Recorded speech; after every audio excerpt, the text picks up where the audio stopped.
Hi, I'm Stefanie Womack. I work with Dr. Christian Putlitz, who is unable to be here tonight. We're working on an instrumented disc distractor.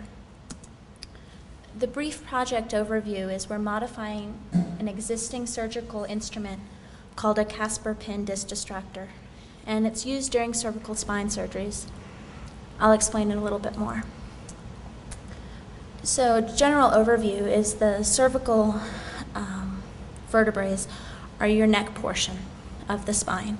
There are 7 vertebrae, C1 through C7. The vertebrae is the bony portion of the spine when you think of and then the disc space is the space that's within,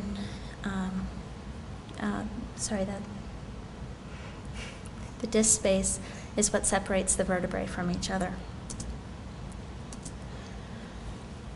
The disc distractor, how it works is, there's a picture of a Casper pin disc distractor. It has a ratchet mechanism that the surgeon turns, and it allows the arms to separate.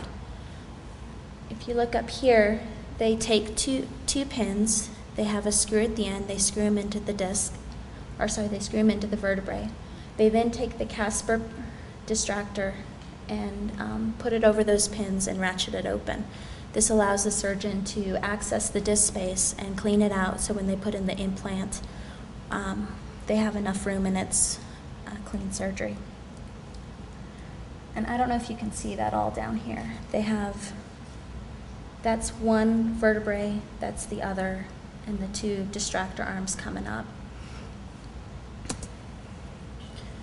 The common reasons for surgery is to relieve neck pain and also for ruptured and herniated discs. There are 2 main types of surgeries. One is fusion, and here's a radiograph of a fused spine. With fusion, they put in an implant that is holds the vertebrae separated, and then they screw in a plate, and that plate will fixate those 2 vertebrae. Here's an example of disc replacement. And with disc replacement, you have an implant that allows the range of motion to stay. The size of the implant is purely determined by the physician's experience. There's no quantitative data, qualitative data. They just sort of go by feel, and when they feel it's right based off of their experience, they put in the implant. The reason I mention that is the implant size is extremely important for the surgical outcome. Ideally, you want a snug fit. If the implanted device is too tight, you get an increased risk of subsidence. And basically what that means is that the graft gets pushed into the end plates. The end plate is that portion of the vertebrae, and so it compresses the bone. Also, it increases the risk of fracture in the vertebrae when the implant is too tight. And this is usually seen with patients with previous bone loss. If the device is too loose, there's a risk of non-fusion, and that also means that the graft can be dislodged, and it can go into your spinal cord, which will cause pain, and also some permanent effects.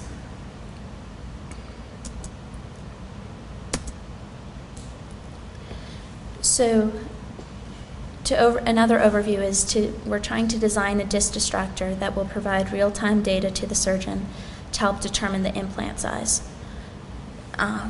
So there's 2 parts of this. One is to redesign the disc distractor, and we are trying to incorporate the needed instrumentation to measure the load and displacement data that's needed for the surgeons. And the second part is a clinical trial in which we actually collect the data that will correlate the surgical outcome to the intraoperative stress and stiffness. So first I'll talk about the redesigned disc distractor. During surgery, we want to continuously record the forces and also the displacement. We're using common mechanical instruments like the strain gauge and the DVRT to do this. And then we will use that data to calculate the stiffness of the spine.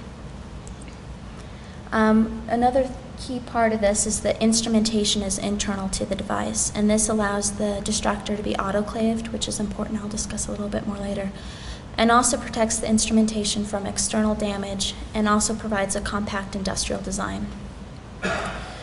So what we have here is inside the distractor, we have a location for the strain gauge that we put in there. And then here's a DVRT, and so when they ratchet it open, it measures the displacement that the arms have moved, and the strain gauge measures the force that the vertebrae is exerting on the distractor. These wires then go into here, into the electrical connector. The electrical connector also allows the distractor to be autoclaved, and it allows disposable medical cable to be used. And this is important because that way the medical cable does not have to be autoclaved and cleaned over and over again. We can use one that's disposable, and doctors like that a lot. And we also combine the strain gauge and DVRT wires into one cable. So I've mentioned autoclave a few times. I'm going to describe it a little bit. It's a sterilization method, and that allows the doctor to use the instrument on different patients. It has to be clean in order to do that. It uses steam to sterilize, and it takes the temperature up to 134 degrees Celsius for 3 minutes.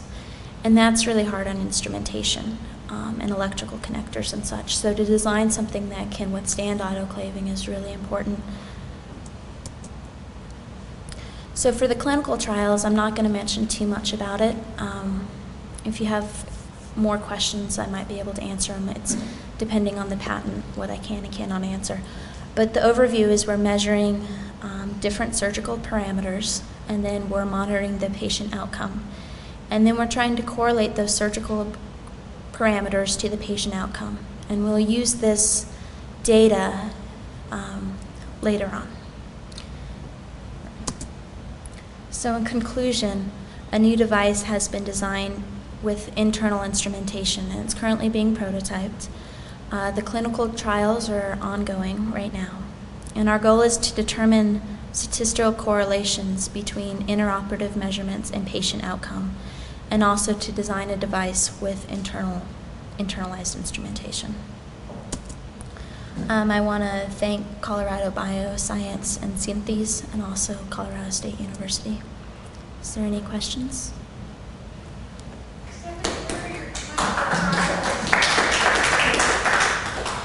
Where are your clinical trials going on? Is Synthes sponsoring that? Or? No, Synthes has helped with some financial portions of the project. The clinical trials are being conducted at DU. And also we have, we're still working with someone in San Francisco at the University of San Francisco on that. Is there any other questions? Thank you, Stefanie.